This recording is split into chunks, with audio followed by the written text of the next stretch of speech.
UCF, Gus Malzahn resigns as the head coach at UCF to become the OC at Florida State. Shaun, you have a candidate that you think should become the next head coach at UCF. Please announce that candidate's name and break down why you think this person should become the next head coach at UCF. I mean, so one thing that the public doesn't understand is tiers when it comes to jobs. Mm-hmm. Like, people that love football, they're passionate about football. You know, they support it, they watch it.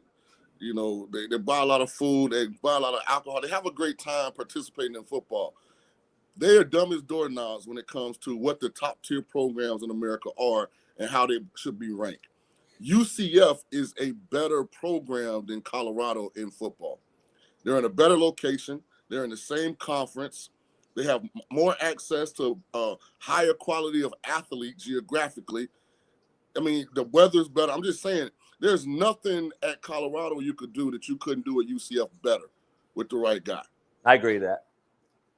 I truly believe that. So you saying this for all the audio listeners who not watching physically and visually, you're saying Coach Deion Sanders should be the next head coach at UCF? Oh, I disagree with that one. It's not Florida State. I don't think he goes. But I got to go. I'll be back. You guys talk about this.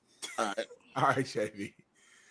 Man, listen. All right, so first of all, I know we talked about this over the phone, but let's bring it to the light right now, man. I do think it's an interesting take, and it made me think for sure. When you brought it up to me, I was really sitting at the crib like, Shaun does have a point. Obviously, we know Prime, from Florida, gets to get back in that good weather. He has to kind of some health elements that we know about. I don't know how much it's affecting him right now, but we do know being in warmer climates and weather just is better for the body, better recruits in the area, easier for him to, even though Deion doesn't do home visits, in the event that he wanted to do one, it's easier to do it in your backyard, obviously, versus actually getting on a plane, travel, moving around. So there's a lot of things, a lot of reasons that in which it makes sense.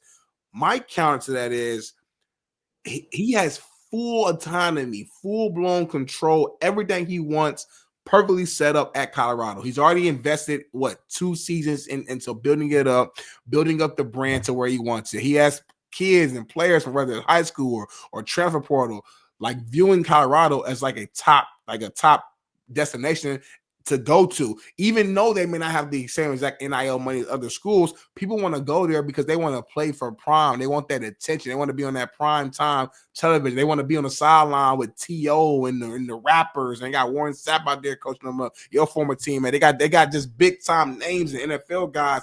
Young people want to be in the mix, and that's because Deion has built that brand up to that point. Not only has he built it up from that area, they're now winning. They're 9-3. Last year, they were 4-8. They had all the hype, rappers, Snoop Dogg, Silent, all that, but they were losing. Now they're doing the same thing, but they're winning. So it's like he's already invested 2 years. He got full autonomy. He just got a 5-star quarterback to decommit from USC to go to Colorado. I ain't never seen that happen at Colorado ever. So it's like, why stop where you're at now when you haven't even reached the pinnacle to go do the same thing at UCF? Do I think he could do it at UCF? Yeah, I do. But it's like, all right, go there next year. Would you be 7-5? Then you got to go. It's like you're starting back. It's like you're taking a step back to go 2 steps forward when you're already at a program with you in full control where you could just keep moving this thing along. So I'm glad you brought up all those points. And I was looking at the chat while you were talking. And again, this is just a subject matter that most people don't understand. Mm-hmm. So I hate revisionist history. I like to keep records. Like, I like to keep account of what actually happened. When Deion was announced as the head coach at Colorado, most people didn't think he was even ready to be a college head coach. Only been at Jackson State. Why would he go to Colorado? Colorado wasn't no big brand in 2023 when Deion got there. Colorado was off the beaten trail. Nobody was wearing CU anything. Somebody in the chat said UCF doesn't feel big enough for Deion. UCF is bigger than Colorado was when he got there, which is the power of actual Prime's brand. Wherever he goes, he elevates it, right? He makes it better. People are talking about Juju decommitting from USC going to Colorado. If Deion goes to UCF, Juju's from Florida. His family would much rather that drive to Orlando than having to try to be flying to Colorado to see their son play. So he'll come with Deion to UCF. Like, people just don't get that Colorado is what it is now because of Deion, not because of Colorado. So UCF has better soil than Colorado had when Deion took over. They're in the same conference. So he's not going from the Big 12 to the Mountain West or the American or the MAC. He's staying in the same conference. He's just going somewhere where the proximity to the athletes that you need to not get in the college football playoff, but win it, is relatively close. Let me ask you this, though. Do you think that matters, though? Like the proximity 100%. of today's landscape with NIL money, with everything I mentioned, with the attention, with all that. Do you think that being like 100%.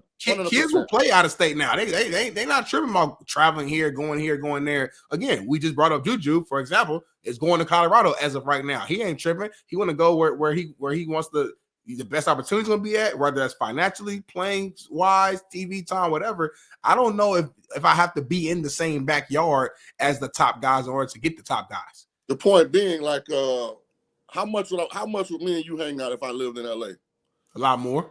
Right. But I still come to LA every, 3-4 months, hang out with you and JB, right? That don't make us like not friends. That don't make us not cool. But it'd be even better if y'all lived in Vegas or if I lived in LA. So the point being, okay, Juju will go wherever to chase his dream, but it's even better if he could do it in Orlando.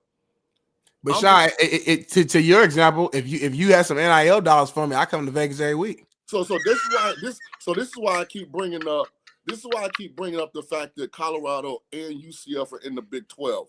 Yeah. UCF has been in the Big 12 longer than Colorado. So that TV money is getting divided up in a way where it's competitive financially. Colorado's budget, outside of being the flagship program in Colorado, as the UCF not being the flagship program in Florida, that would be University of Florida, and there are actual state dollars that come in for that platform. Other than that, the money the same. And and way Dion networks, you're gonna get some of that Disney money. You right there in Orlando. Orlando doesn't have a professional football team. Tampa does, so you're not competing with, pro football, at least not directly in the city. All you got there is basketball with the Magic. I'm just telling you, don't sleep on Dion UCF. I think the only reason it doesn't happen is because of UCF. Never had a black head coach in the history of the program. So if Dion doesn't go to UCF, I think it's because UCF didn't reach out to Prime. But if they would have reached out, in my opinion, I don't have any inside sources. This is just me being a Florida boy and Dion a Florida boy and just knowing how we think. He'd have to think long and hard about Central Florida. All right, last question for me on this topic. Let's say Dion does do that, right? Say he goes to UCF hypothetically. Is there any world in which this could almost inversely hurt him on the recruiting side because of the promises and everything he said about being, Colorado this, Colorado that, and then you leave again and then you go to another school? It's like, as a recruiter, I might be looking at Dion's side eye, I don't know if I can really invest my career. Well, bring up a name. He's gonna leave as soon as another opportunity comes. Bring up the name of a competitor that I couldn't tell you he did the exact same thing. All right, I hear you. Because recruiting's about competing, right? So bring up the name of one competitor that I couldn't be like, well, he did it. He did it too. It's a good point. It's a good point, man. We'll see, man. I don't think it'll happen, but I'll say this: if it does happen, we got the tweet right here for proof. I'm pretty positive that Shaun King's the first, and to this point, the only one who has said this. So if it happens, man, we gotta make sure we. And let me put an exclamation point on it right quick too. Yep. Don't forget, UCF was favored over Colorado. They were. Yep. Now Colorado won, but UCF, they got better players right now overall than Colorado does. Also, Prime is set for a letdown at Colorado. He's got arguably the best player in college football in Travis Hunter, who will be gone.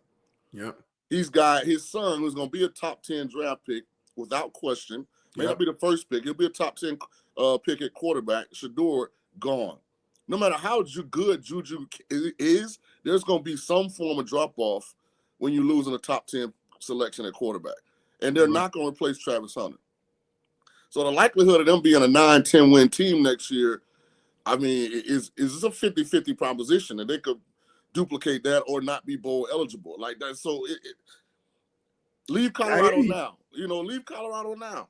But listen, maybe you can't replace those guys with one player, but you can replace Travis Hunter with 5 recruits, meaning that them being so good this year, to me makes this offseason that much easier to go get more 4 stars and a couple more 5 stars. Because listen, that secondary, listen, I like Shiloh, but Shiloh, he got some weaknesses. I say that. So my point is, like, that secondary isn't so just solidified. We like Travis Hunter, but the rest of the guys, there could be some improvements. So I can see them recruiting this offseason and getting a better safety, getting deeper at the corner position. The receivers, I mean, I think their other receivers are already good, and I don't think they're all leaving this year. We talked about this yesterday, but receivers is an easy position to recruit and get another 4-star guy to come in and be dominant receiver. So, like, I think you're right in that you can't replace these guys individually, but collectively from a recruiting pool, I think Deion has the capability and has shown proof that he's able to keep the train going, keep it rolling. So I just truly believe this. Deion can recruit anywhere. There's nowhere in the country he can go that he's not going to be able to get players. My point is the availability of elite players that you need to win the college football playoff. Yeah. The proximity is much better in Orlando than it is in Boulder. I hear you on that, man.